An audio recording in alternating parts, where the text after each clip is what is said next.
Good afternoon, everyone, and welcome to the Justice Subcommittee on Policing. This is our 7th meeting of 2019, and we have no apologies. Before we begin, I would like to place on record our thanks to Daniel Johnson and Stuart Stevenson for their work as members of the subcommittee and wish them well in their future roles. And the committee will be joined by Liam MacArthur, who's presently engaged on another matter. Now, before we move to the business, and I understand this won't be come as news to Mr Page, I would like to raise an issue, Mr Page, which I would want Police Scotland to respond positively to, and that is that as convener of this committee, I wrote to Police Scotland on the 29th of July requesting details of the plans Police Scotland had in place to introduce the use of facial recognition technology, including details of any trials that have taken place or that are planned. Now, suffice to say we don't have that information, and I have a list here which I'll not trouble you by reading out, but you will be aware. So can I ask Mr Page, as the senior person from Police Scotland present, that you ensure that information is provided to the committee by close of business to the clerks tonight, please? Convener, yes, my apologies. My colleagues are working on that, and we will endeavour to get that to the committee by close of play today. Many thanks indeed.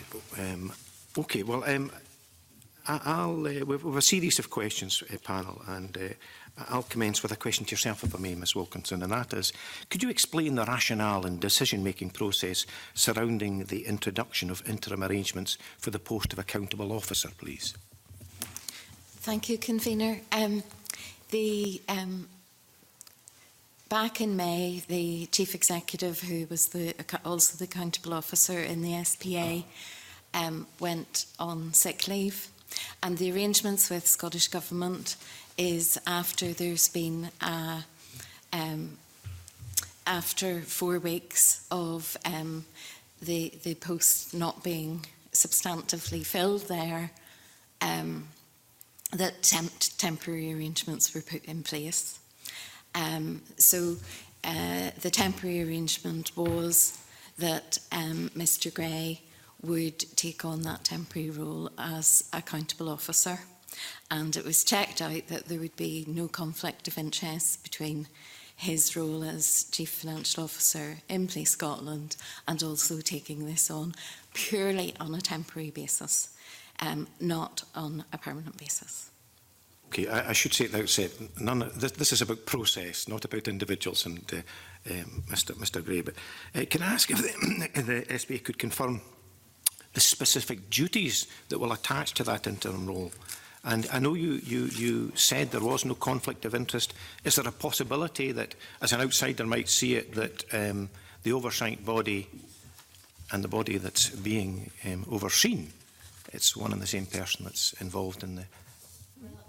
In Mr Gray's role as Chief Financial Officer, he also has a dotted line into the Chief Executive Accountable Officer post in the SPA.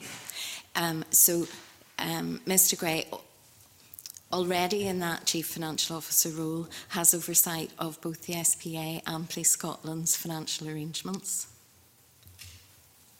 OK, thank you very much indeed. First question from Margaret. Good afternoon, panel.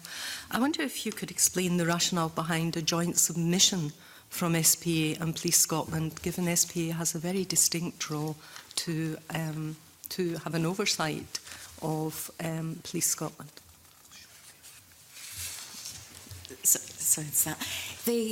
Well, we work closely with Police Scotland. That's obviously the bulk of the budget, of the 1.1 billion budget. The majority relates to Police Scotland, and so with the SPA oversight of both Police Scotland, Forensics and SPA itself, it's important that actually there is the full understanding right across, fully supported by James Gray. So it's there. I think we are clear, and Police Scotland are clear about what the requirements are for the capital for Police Scotland. So it made sense to make a... There's no difference in our position in relation to what the requirements are. Can I ask Police Scotland, when we're talking about Police Scotland submission, who are we talking about? Are we talking about the whole force, the views of the whole force? So the way that we make the submission is obviously we do a lot of internal planning around our capital requirements. We have an entire process that runs throughout the year in terms of gathering information and data. We built a draft submission internally. We agreed that with the Chief Constable. We then put that over to the SBA for them to review that submission and to make any amendments to it. From their perspective, that then comes back to us to ensure that we're comfortable that the joint submission still reflects the views of Police Scotland, and then we, which it was, and then we submitted it. Note that you mentioned the Chief Scotland. I'm going to ask you if you can reflect on the wisdom of this joint submission, given that the subcommittee heard that the unions, although there is communion with the unions, the senior force and the SPA, that's improved, but the pre-budget engagement with unions and management the SPA needs to be more robust to make a more robust case to the Scottish Government for the funds of Police Scotland needs if it's to improve its information and communication technology and to deal with major background of maintenance, replacement of buildings, fleet and opinion. Equipment. So the perception is that you've gone to the Chief Constable, you've got his views. Well, certainly the SPAF haven't been, or the unions haven't been engaged in the conversation. Their views haven't been taken into place, and therefore, I think before we start, we're rather casting some doubt on just how good this joint submission is. So. Two components to that.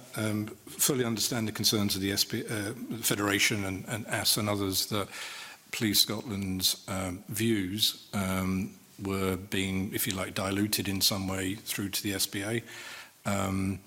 We've been very clear, and this is why the Chief Constable signs off to make sure that he's very comfortable with what goes through, that in making our submission, our initial draft submission through to the SBA, we have a final sign-off post it's been into the SBA to make sure it still reflects Police Scotland's view. So that would be the Chief Constable, myself and Mr Gray.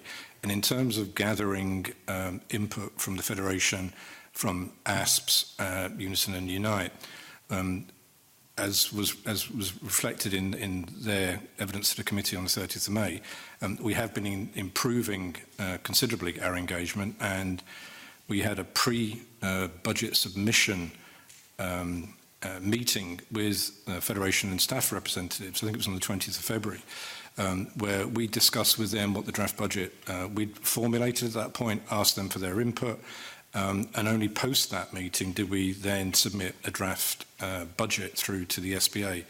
This coming year, we've actually invited them to our capital investment group, which is our planning group, where effectively we take the bids in from all parts of Police Scotland, and we then effectively collate that into a wish list, which we did last year, where we had a £99 billion ask, if you like, for Police Scotland. The bit where the Federation and AS and the unions, I think, were most concerned was not with the ask from Police Scotland about how much we needed, but the allocation of that monies.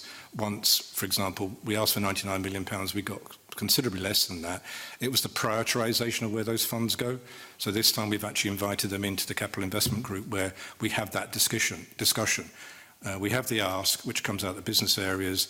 Then we have a capital investment group that looks at the operational priorities, and the Federation, AS and unions will be part of that discussion. So that's a further step to improve their engagement and their input into shaping what the prioritisation will look like. Still is the perception that SPA is not making a robust case for the lack of resources in all the areas I've mentioned, as police officers are telling you about on a day-to-day basis. Perhaps I could add to what Mr Page has said. I think there has been significant progress made this year in our approach to putting together the budget ask. So at the start of this calendar year, which was even in advance of the 1920 budget being set, there's been a proactive approach taken with SPA and Police Scotland to develop a really strong evidence base. So there are now in place a number of supporting strategies for estates, fleet and the DDICT one, which you've had discussions about before. So there's that strong evidence base. Plus, Mr Gray has built up a very strong and competent finance function which supports the work going into what our requirements are going into the next spending review and budget allocation. So that work has been ongoing right from January, February this year, right through to now. It's been considered on a number of occasions at the Resources Committee within the SPA. And there has been significant engagement with Scottish Government and indeed by the Chair and the Chief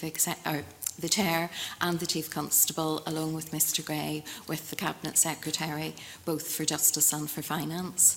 So there has been a lot of work done proactively this year, as opposed to, I think, in previous years, it was waiting out. It was a reactive approach to requests from Police Scotland to their information requirements. This year we've been setting out quite clearly what our requirements are, and the Federation and the other unions absolutely have, you know, their views get taken on board, but it's their views along with a broad range of views as well that inform that evidence base of those, and we do have that strong estates and DDICT strategy now. It's clear from the joint submission that the capital requirements identified are far in excess of the capital funding available. Can the witnesses explain what discussions have taken place with the Scottish Government regarding the capital allocation which was received last year?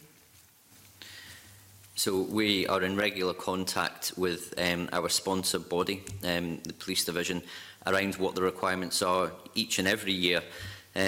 In addition to doing that, as we do as a matter of course, we have had, as Ms Wilkinson said, a session with both Cabinet Secretary for Finance and Cabinet Secretary for Justice, where this information, that capital ask that's in the joint submission that you see here, has been shared with both of them so that they have an awareness of it.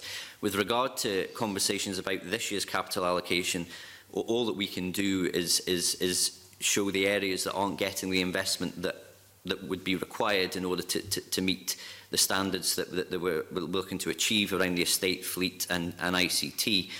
But we've taken an approach where we are looking forward, and we're trying not to look too much to the past around, well, we didn't get what we asked for last year, but focusing on what it is that we need into the future. And I think we've been clear that it's not sustainable for policing to continue with this level of capital allocation into the future, because each and every year that passes there is a deterioration in the asset base, so the buildings, the vehicles and the ICT equipment. So I think that point has been well made at both Cabinet Secretary level and also through to Scottish Government officials in the Finance Department and also within Justice and Police Division.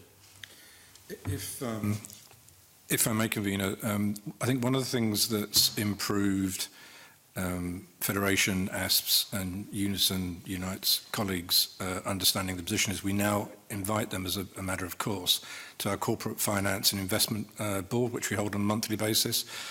And we've had better engagement with them over a period of time now. So what they're seeing now is a much more granular level of debate and discussion internally within Police Scotland. So we're much more open and transparent now. So my estates people will come, the fleet people will come and have the conversations about what's actually needed. And I think in the past that's not been that visible. So now they're having much more visibility about what's actually needed. We also invite Scottish Government Finance, Scottish Government Police Division colleagues to those meetings so they can see the build-up of evidence and the types of discussion that results in the bids that we're now putting. And I think probably part of the frustration of Federation ASP's colleagues is that they're seeing that hard debate about what we need and what the shortfall is, and then it's not coming through at the end of the day quite as punchy as they would actually like it to be. So they've got much more visibility, and I think that's where maybe some of the frustration comes out about we're not being quite, from an SBA perspective, quite as articulate as they think that we should be. but we're being much more open with everyone now because we've got a lot more confidence in the numbers. So there's a very solid case for the capital bids that we're putting in place now. Can I cut to the chase then? And is it the case, therefore, that despite the talks with the Scottish Government and all the problems being laid out quite clearly, there has been no indication that there will be an increase in capital allocation going forward? I think we're in active discussions around the capital allocation for 2021, and we are hopeful through the conversations that we've had that what we're saying has been heard, and that we do have a positive case around the benefits that we can bring through further investment in getting our asset base, our buildings, our vehicles and our ICT into a fit-for-purpose state for policing in the 21st century, to deliver the strategy, the Police in 2026 strategy, which of course was agreed with government, the SPA and Police Scotland collectively. So from my perspective, I think we've set out the case clearly. I think we've been heard. I think it's been understood that we do require additional capital funding, and we await the outcome of the budget to see whether that reflects what we've said in hard cash, I suppose, going into next year. Indications, I think that's what we're establishing. No indications that we will get additional funding next year. Okay, thank you. Mona? Good afternoon, panel. It's encouraging to hear that those talks are taking place inclusively and being quite open and accountable. What would the implications be in the estate if your capital ask wasn't met? There's a timing thing here, actually, because of the amount of investment that was required in the estate since 2013 has been considerably less than we've been asking for, that the estates have needed. Where we are now is the actual settlements that we get are that small, if you like, that what we have to do is put the money into pure health and safety. So effectively, we're putting kind of band-aids on the estate itself, and what we're not doing is addressing the shortfalls that we have in the condition of the estate. In 2015, there was a condition survey report that said basically 30% of the estate was in a poor condition. We've never really been able to address that because the funding is of a size that all we've been able to do is try and keep the lights on. The problem with that is over time, it just degrades and degrades and degrades. And we're going to be doing another condition survey report, which I think we anticipate it's going to be even worse because we've not been able to address the shortcomings in the past. Where we've got to at the moment, and this relates back to the Chief Constable's statement at the board in August, is our non-pay budget is 12.5% of our overall budget. 12.5% is a very, very small amount. And that's the budget that pays for the fleet, pays for the estates, pays for the ICT. Average UK police force is on 22%. It's that small that we've got to try and do two things. One is we've got to try and keep the fleet, estates and ICT working, which we're struggling to do. And the second side of it is because we're running a deficit, and because of the 87% of our budget is to do with people, where you look to try and make your savings is in non-pay. But our non-pay is so small that we're actually running out of opportunities to do that. Hence why, again, as the Chief Constable's already said, we're going to have to, in line with the deficit management plan, cut police officer numbers by 750 by the end of next year, once we get past the Brexit position, because we have no room for manoeuvre on our non-pay. I'm not addressing the deteriorating condition of the estate or the fleets or the ICT infrastructure. So unfortunately, it's only going to get worse unless we get an investment. Yes. If I could add to that, the focus is if we don't spend the money on the estates, it all deteriorates. But actually, there are much broader implications. I personally visited Open Police Station on the back of the Federation report to have a look at what had been going on there. And what I was struck by was that it actually starts to make the service inefficient. Because of the work that was required to be completed, some of the custody facilities had to be closed temporarily. That then meant that there were officers and vehicles from outside that area having to be brought in to be used to transfer those in custody to another area. Now, that is inefficient use of resources. So for me, it's much broader, and we've looked at this in the Resources Committee. This is, it is actually going to impact on the efficiency of use of our officers and staff across the organisation if things like that happen. And there is something like 30% of the buildings are in the lowest categories of the assessment of the state of them.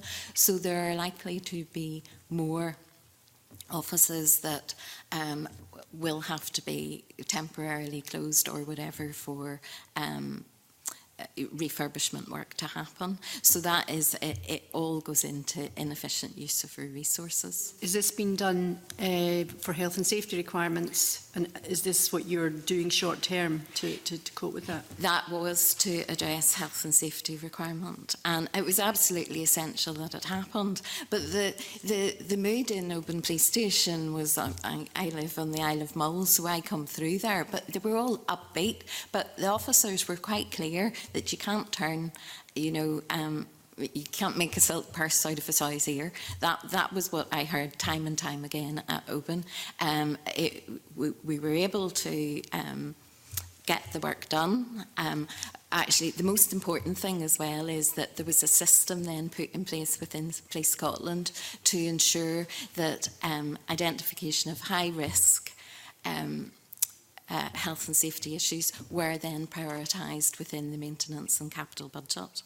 And we will continue to monitor that that system is now working effectively, because we can't afford other places not to be, the work to be actively taken on board. Open again? Is it back in operation? Or? It's back in operation. Yeah. Yeah. Yeah. Okay. Yes, sorry. Before you move on, I wondered, is there any acknowledgement that the course of action the Scottish Police Federation took by going so publicly on this, are you prepared to acknowledge that indicates there's a systemic failure within Police Scotland to respond to what were these workplace inspection reports that were done under legislation as you'll be familiar with? I wouldn't agree that there's a systemic failure in our estate's maintenance programme or management programme. I think what the Federation survey did was highlighted one area of the state which was in particularly poor condition. The custody area, Mr. Page. And so had that been identified by Police Scotland as a result of their own inspections that they should be doing, or the responses to the inspection reports that would be submitted by the Staff Association? There was two things that we did in response to that. One was to check to see whether or not we'd identified it, and the second thing that we did was through local policing. And I think DCC Taylor wrote to you separately on this, but we'd asked all the divisional commanders in following on from the Federation's look at Oban to look at all of their estate effectively and come back to us with what they felt was concerns around it. Separately, I asked my estates department to check our maintenance registers to see if there was a comparison. There was 109 issues raised by local commanders. Of the 109, there was 67 of those which were identified as health and safety issues. Of the 60, of that number, 50 of them were known to our estates department and 59 weren't known to our estates department. So there's two things there. One's going to be a timing issue where something's spotted locally but it hasn't made its way through the process into the estates.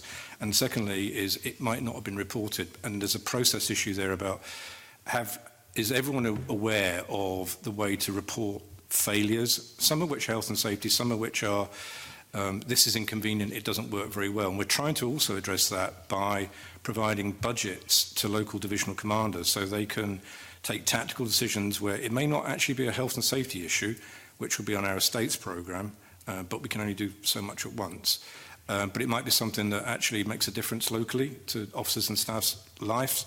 So if we give some discretionary budget to divisional commanders, they might be able to do some local improvements, which actually makes the lot of officers and staff much better, but doesn't fall into the remit of the estate's maintenance programme, which is principally looking at wider statutory health and safety. So there has been a bit of a disconnect there, and we're doing work to try and make sure that the state's maintenance programme does reflect all of that. Thank you, Don. Thank you. Oh, you're done? Okay. Well, if I may just come back, then I thought Rona perhaps had some further questions. But that clearly is identifying a failure in the process, because workplace inspections are taking place by staff associations, trade unions, to inform the employer of. So, I mean, I take it you're not asserting that the Scottish Police Federation weren't sharing these reports with Police Scotland when they were inspecting premises? No, not at all. Then they weren't being responded to? Well, there's a timing issue for us in terms of getting around the entire estate and trying to do everything. If the Federation go and visit something and call it out, then it goes to the top of the list effectively because of the amount of publicity that we get. Where we're not picking up things, so again, this is the question I put into the estates. If the Federation are identifying things which are health and safety, which aren't on our list, then I need to know why the process hasn't picked that up. If it is on our list, then why is it not being dealt with? Or if it's being planned to be dealt with, why is that conversation not happening, if it hasn't been happening, with the local divisional commanders to let them know? There is a kind of sequence into this, and there is a programme of doing it. Find individual police officer responsible for each police station? Yeah, the divisional commander ultimately is responsible for what's in his area, but each police station will have a senior officer who will be the person responsible for that asset. What we do is link in with them. So we have a planned programme of maintenance checks, health and safety checks, which we invite Federation colleagues along to with our own health and safety board to go around the entire estate to look at health and safety and other statutory requirements. And we've contracted to Mighty. That's part of their contract with us to fix those failures. Contracted, yeah. Workplace health and safety inspections? No, it's a facilities management contract. So where we need a boiler replaced, Mighty provide that boiler replacement contract, for example.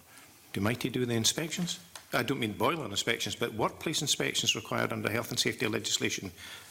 Who does that on behalf of Police Scotland? So we have our own health and safety teams, but also Mighty will carry out ongoing checks of all of our specialist electrical implications and stuff like that. Okay, Doc. Thank you very much indeed. Liam. Thanks very much. Apologies for my slightly delayed arrival this afternoon.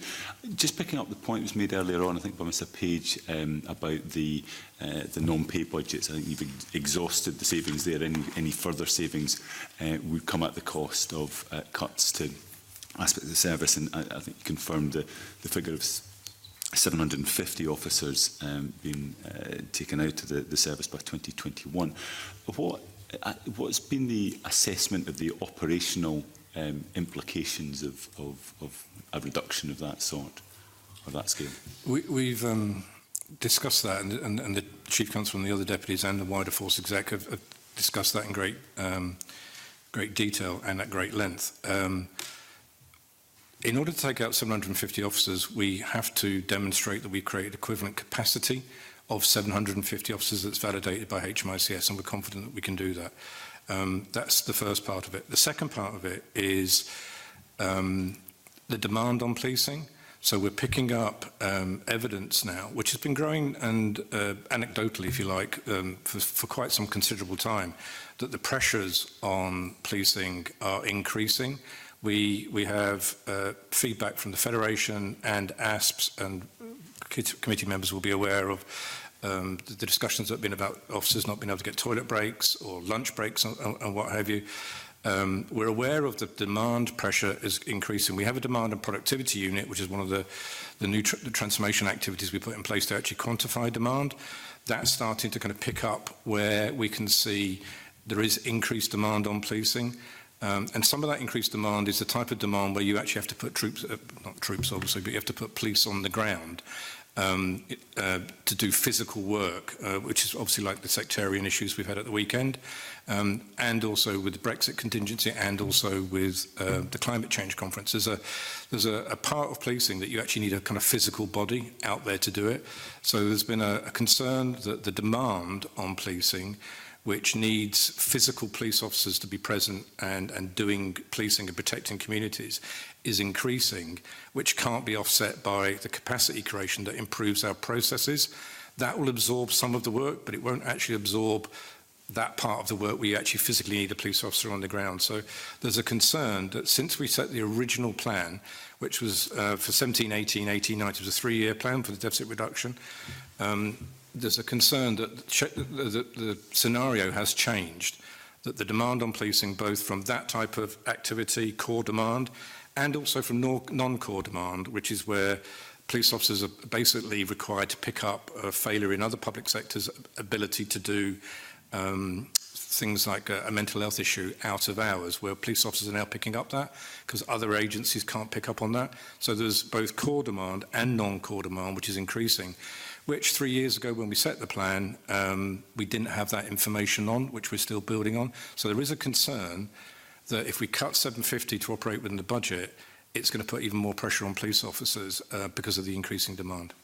A point at which, given the trajectory over that 3 years, is going to be challenging, that it then becomes impossible for you to stick to that commitment, to make that saving within the budget without real serious knock-on consequences for operational policing. And when roughly would that be, do you think? I think there is definitely a point in time where we will get that. There's a couple of things that we need there. One is that the evidence base has to be more than just anecdotal. I mean, we're hugely conscious of the feedback we get from officers and staff, and the Chief Constable is completely committed to the welfare of officers and staff, as we all are. I mean, we are, as is Scotland's communities, completely reliant upon those people being able to carry out and do their jobs. The Demand and Productivity Unit is building the evidence base at the moment to give us empirical evidence that says the demand has gone up. The other part of this, though, is our workforce mix, because it's not just about police officers, it's about what's the best type of person, be it an officer or a member of staff, to meet the need. So we've got workforce planning going on at the moment to meet that demand. But I think we are getting to a point in the not too distant future where we would have to revisit what our original assumptions were versus the demand that policing is actually facing. When we have that evidence base, we will make sure, the Chief Constable will make sure he's comfortable with the evidence base. We will then take it to the SBA and make our case to say that the original planning that we had 3 years ago, the world has shifted. We need to reflect on that and think about what the future funding requirements are for policing. Oh, sorry. Just to add another point to that, and I agree with everything that the Deputy Chief Officer has said here, but just to you know, so you fully can see the conundrum, there is no other way for the organisation to balance its books without reducing police officer numbers based on there's nowhere to go in non-pay.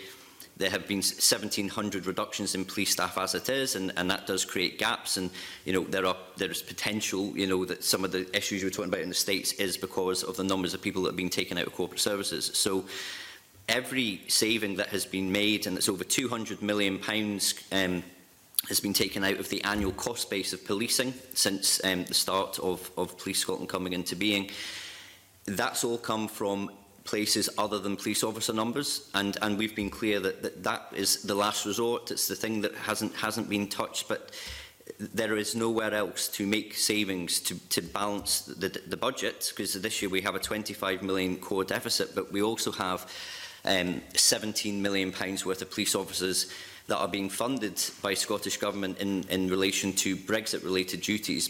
But that's one-off funding. So when you take that away, the underlying position is the cost base is £42 million higher than the funding that is made available, and the only way to go with that to balance it without addition or changing in the funding arrangements is to reduce by the 750 police officers. I want to come back to the point about staffing, because I think that's key. But just in relation to the evidence base that you're saying has been built up, I mean, we know that the Federation have been sceptical, let's say, of the capacity creation modelling. I'm not clear what ASP's view on this is, but to what extent have they been engaged in this process, and are they comfortable with the veracity of the evidence that's being built up, and what Police Scotland are are proposing to take to SPA in due course? The thing about the capacity creation that we're generating at the moment, and there's two things there. One is we are generating capacity creation. We have got good processes internally to validate it. We've had good engagement with HMICS, whose job it is to validate that. We're much better and much more transparent about our reporting of the benefits realisation, the capacity creation to the SBA and to others. One of the issues that we have is the reality of the situation is, and we have this conversation at the Force Executive a lot, is we create capacity, and we have our senior, the SROs for the projects tend to be ACCs or Chief Supers. They create capacity within a project. The first call on that locally is always, we want to use that capacity internally because we've got so much pressure on our officers that we want to give them that capacity so that they can meet the need and the demand that currently we're not meeting because of we don't have enough bodies, or there is a toilet break, or is the lunch break, or there is the welfare side of it. So there's a tendency to want to use that capacity to meet that need and to look after the officers and whatever, versus the capacity which says we have to operate within the budget. So we've made a commitment to the board that says if you invest in X, it's going to create so much capacity, and then some of that capacity we're going to have to cash in the form of reducing officer numbers. There's a real conflict there for an operational police officer who wants the capacity to enable them to serve their communities better versus us effectively banking it to try and reduce our deficit position. So that's an ongoing challenge that we have. It's a tension that we have all the time. And I mean, effectively, the Chief Constable sits in the chair and has to manage the tension between us trying to operate within budget and the pressure from his police officers effectively saying, we want that capacity because it's going to help us do our jobs. A point in case, 2 weeks ago when we had the first kind of sectarian issues in Glasgow, we had, on the Monday, ACC Higgins was talking to the officers on the ground, and there was effectively 3 sets of officers that had been out, and he wanted to do a check of how many officers had been deployed in the public order space had actually been involved in all 3 cases. And it was a very large proportion of those officers who'd had to stand up for each one of them. And that's a lot of pressure on a small group of people over a period of time. So when we're talking about capacity generation, you can understand where police officers are saying it's not just about banking capacity and reducing police officers, it's giving some of those officers time off between having to do that very intense level of policing, which hopefully doesn't require to be done all the time, but it is a real pressure on the officers at the front end. And it's a real tension that myself, James, and the Chief Constable are constantly trying to manage at the moment between operating within budget and trying to allow police officers to do the job as safely and securely as we can get them to do so.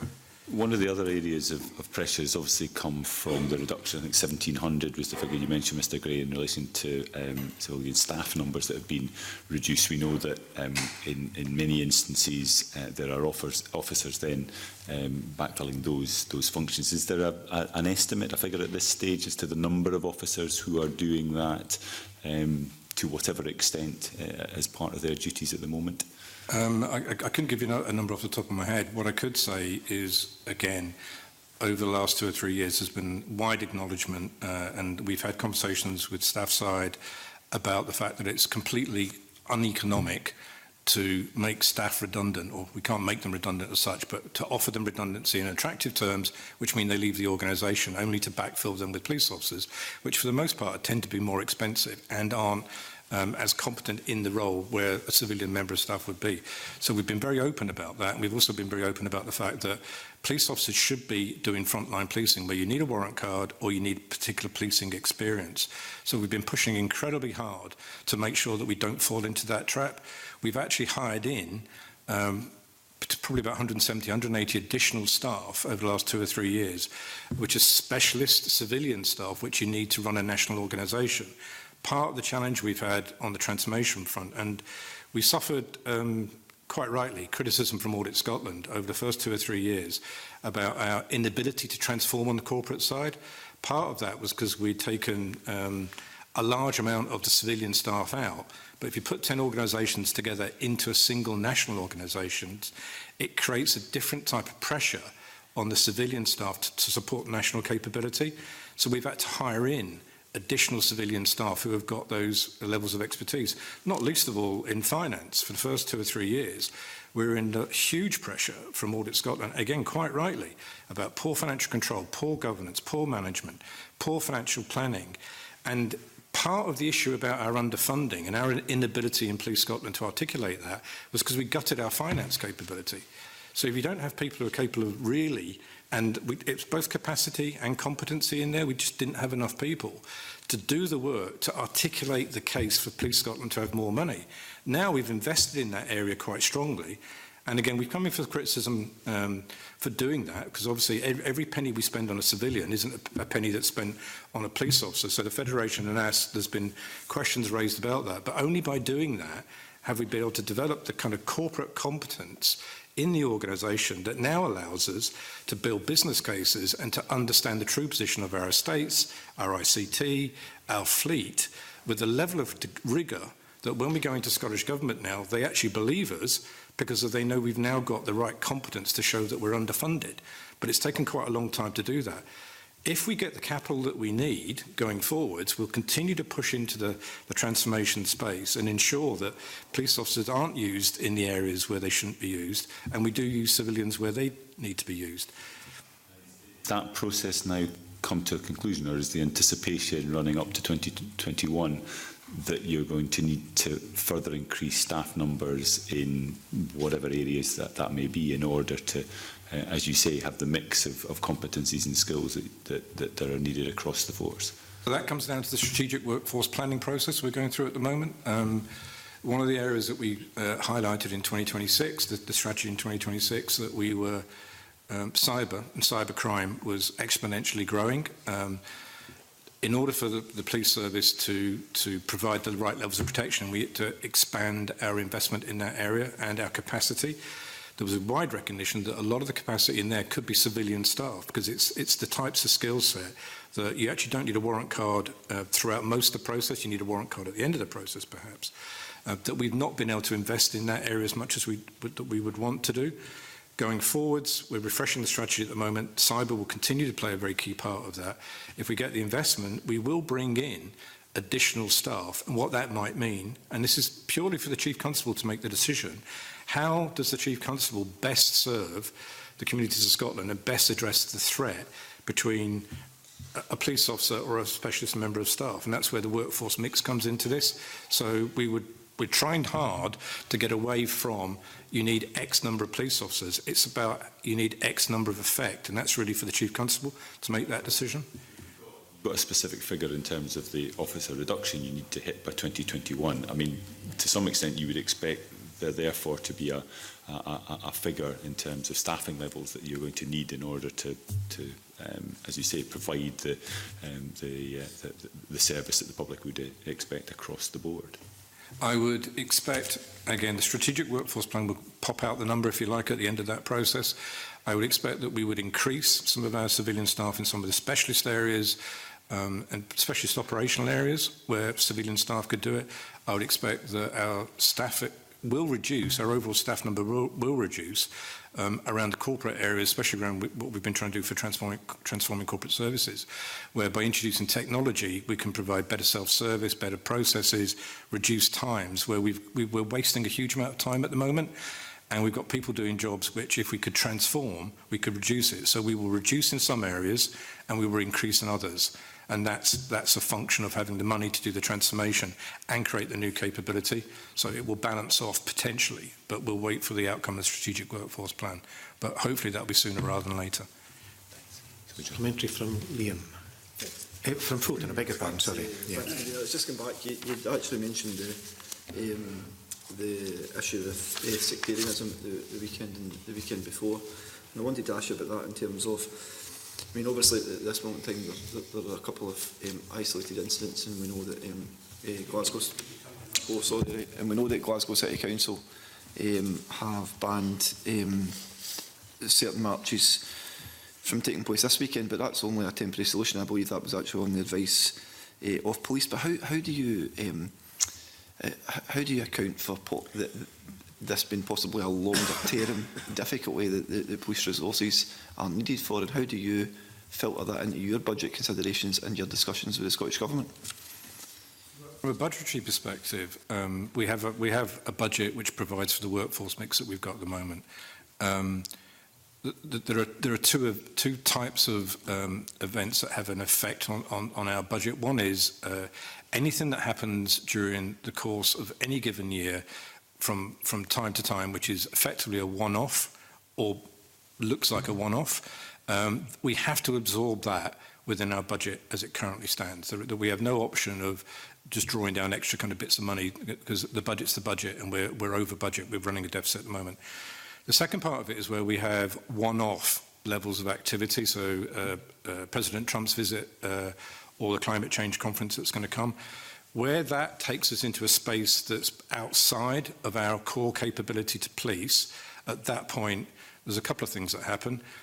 We would go to the Scottish Government to look for additional funding, and potentially, which has happened in the past, the Chief Constable through mutual aid would go to other police forces to have a temporary injection of resource, which we would need additional funding for to support that.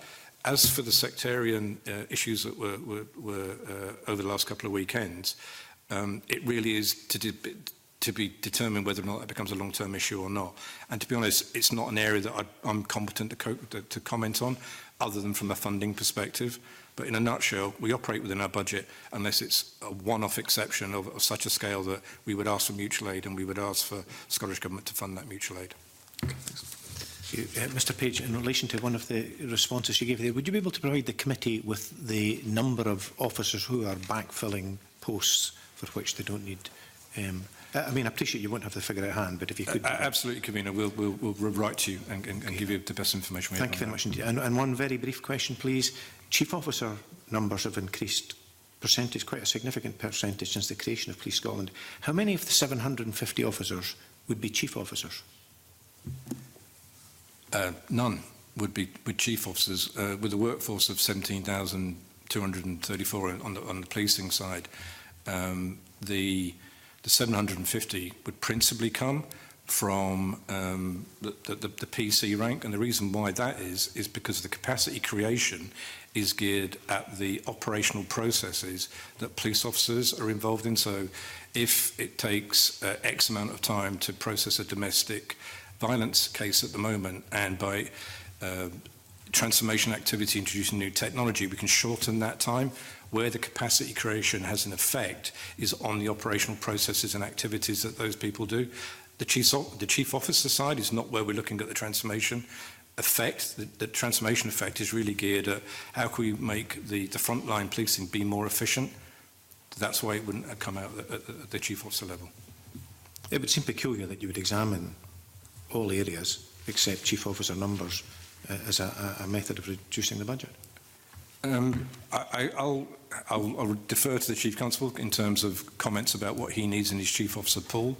But in terms of meeting the budget, again, the largest part of our budget is police officers. We've already taken, as Mr MacArthur said, our staff numbers down quite considerably. Nothing personal on this, Mr Page. I'm just trying to establish if there's an area that's a no-go area for looking at cuts. No, there's no area. There are no-go areas in Police Scotland for looking at efficiencies. My response, though, is the 750 officers is linked to our capacity creation. The capacity creation is geared principally to frontline operational processes. So if you shorten the time in operational processes, where that capacity is generated is in police PCs effectively. Thank you very much indeed, Margaret. External funding from local authorities and other partners currently provides around 300 officer posts. This funding is being declining. There are some exceptions. We know Scottish Borders intended to increase the numbers that they are funding, but generally it's been declining. This contributes to the operating deficit. It's been suggested, therefore, that it might be worth looking at centralisation of funding. Can you comment on for that particular part of the funding that's provided just now? This links to the earlier conversation about the 750 officers. The reason why we're going to have to reduce by 750 officers is we have not got the ability to reduce our costs in any other area other than the police officer numbers, because my non-pay budget is so tiny now, and because we're at the point of I can't reduce the spend any further in fleet ICT and estates because we're kind of on the borderline of safety now, which is why we have to go to the 750. Historically, since 2013, we had a considerable amount of externally funded officers. That number has been reducing year on year, right through to last year, where we that budget. To understand how this central financial settlement would work, that it'd been suggested the Scottish Government should be approached to establish this. So could you explain to the committee how that would work? These numbers are declining, but the officers are still there, so clearly that's coming out your budget just now. So my understanding is that this would be a separate funding, the central financial settlement. Is that something you've actually lobbied for? Made representation to the Scottish Government to consider? We have had conversations with the Scottish Government about the fact that we don't have any more ability to absorb any cuts in external funding will have to result in a cut in our officer numbers. And the response to this particular suggestion, a central financial settlement? So what we've asked for is if Scottish Government could fund the cost of those 300 officers that are externally funded, it would give us stability in our police force numbers because we don't want to have a forced reduction because we just can't afford to keep them. So we've asked for that. I understand how that works now. SPA, what's your representation been on this?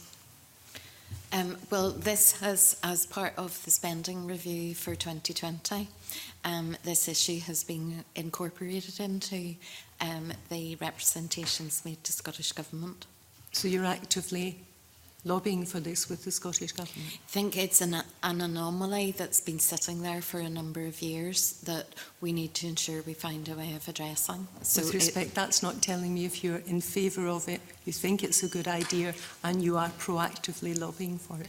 I think we need to sort out this anomaly, and the suggestion that's been made as to centrally funding it is one way to do it.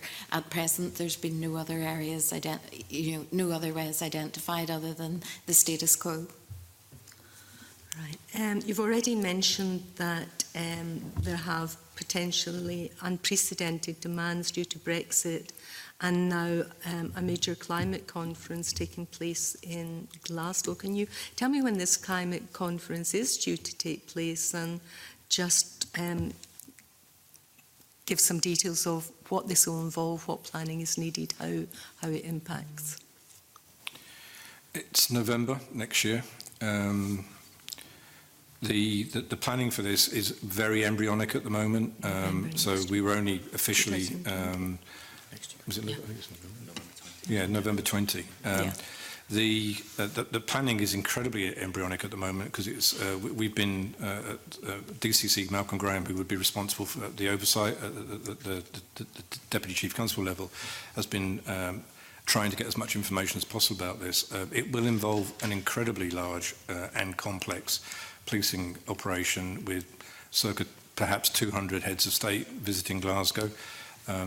That scale of operation is out with our capability to support.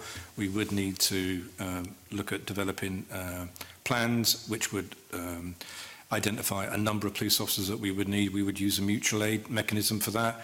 That would give us a quantification of the costs of doing that.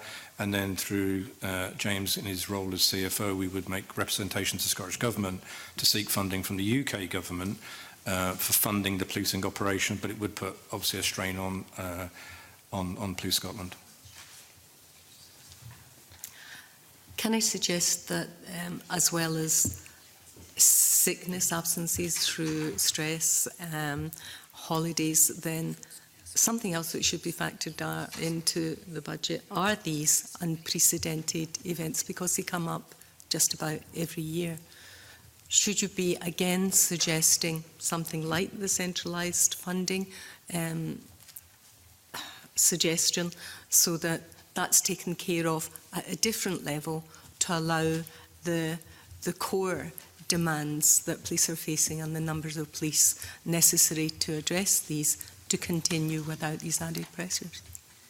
I think what we have done and will continue to do is deal with these on a case-by-case basis, because you're right that there are things that generally happen every year, but there's a very wide range of size and scale. So the conference in November 2020, as Mr Page said, that the planning for that is embryonic, so I wouldn't want to put a figure on it now because we haven't done the detailed work, but I would suspect it will run into very many tens of millions of pounds.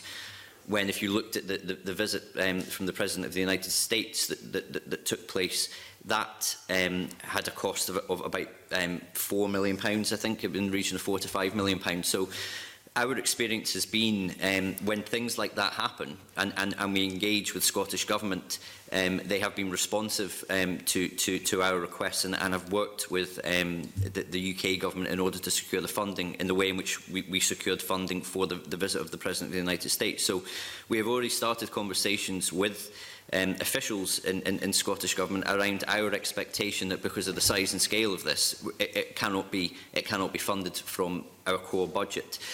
The reason I say we deal with it on a case-by-case basis is because if we were to make an assumption around just building something in the budget, it would, because the size of these events varies so much year on year, it would have quite a big impact on whether we were over or under budget. So our approach has been to deal with these big one-off events on a case-by-case basis. And as I say, the government, in my experience today, has been supportive of that and has provided us with the funding that we need to cover the cost.